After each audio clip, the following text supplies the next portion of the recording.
Hello दोस्तों, नमस्कार। आज हम भारत की सबसे लंबी और पवित्र नदी के बारे में जानेंगे। इसका भारत में जन्म कैसे हुआ, इसका एक नाम भागीरथी भी है।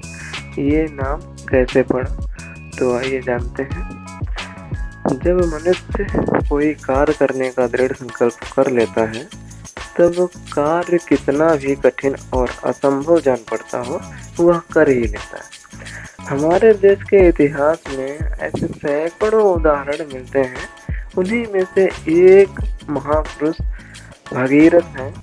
अपने अद्वितीय पुरुषार्थ के कारण जाने जाते हैं। महाराज रामचंद्र के वंश में कई पीढ़ी पहले अयोध्या में राजा सगर राज्य करते थे। राजा सगर की 2 रानियां थीं। एक बार राजा सगर ने यज्ञ आरंभ किया।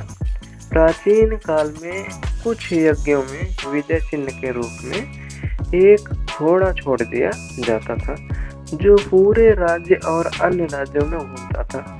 जो इसे पकड़ता था, वह उस राजा का विरोधी माना जाता था और उसे युद्ध करना पड़ता था। राजा सगर के घोड़े को इंद्र ने पकड़ लिया। जब बहुत खोजने पर भी घोड़ा न मिला, तब राजा सगर ने अपने पुत्रों से घोड़ा खोजकर लाने के लिए कहा। राजा के पुत्र यज्ञ का घोड़ा ढूंढने के लिए घर से निकले। देश विदेश उन्होंने खोज डाला, किंतु घोड़े का कहीं पता न चला। तब उन्होंने पृथ्वी खोदना आरंभ किया। एक एक पुत्र धरती खोद खोद कर ढूंढने लगे। इस ढूंढाई में अनेक जीव जंतुओं की हत्या होने लगी। इससे लोग बहुत दुखी हुए। लोगों ने सगर के पुत्रों से अनुनय विनय किया, परंतु उन्हें तो पिता के यज्ञ को पूर्ण करना था। उन्होंने किसी की बात पर ध्यान नहीं दिया और धरती खोदते चले गए।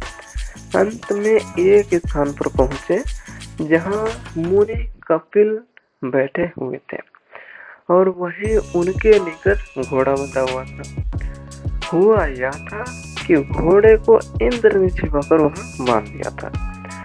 राजा के पुत्रों ने समझा कि उनके पिता के यज्ञ में विघ्न डालने वाला यही है।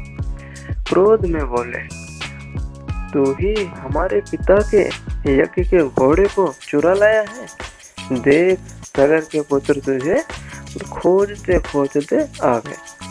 मुनि कपिल को बहुत क्रोध आया और उन्होंने इन पुत्रों को वहीं भस्म कर दिया।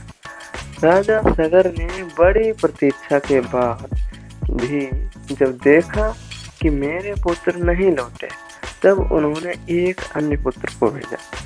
इनका यह पुत्र बहुत परिश्रम से वहां पहुंचा। उन्हें सारी घटना का पता चला। वे घोड़ा ले आए। यज्ञ समाप्त हो गया।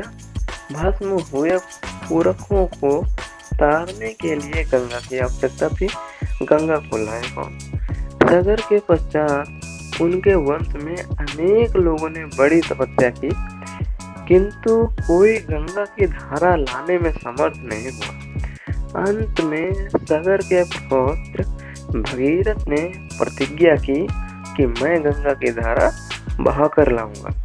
भगीरथ विख्यात महाराज दिलीप के पुत्र थे। इन्हें अपने पितामहों की कथा सुनकर बड़ा दुख हुआ। उन्हें इस बात का दुख था कि मेरे पितामह यह कार्य न कर सके। उनके कोई संतान न थी और वह सारा राज्यकार्य मंत्रियों को सौंपकर तप करने चले गए।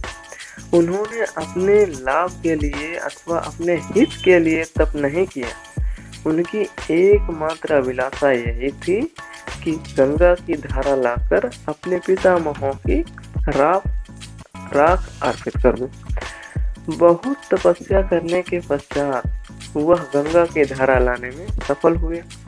इसीलिए गंगा को भागीरथी भी कहते हैं।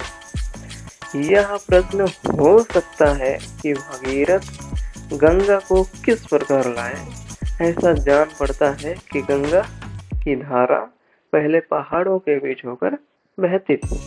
अपने राज्य के लिए तथा देश के लिए भगीरथ उसकी धारा वहां से निकालकर मैदानी भागों में लाए।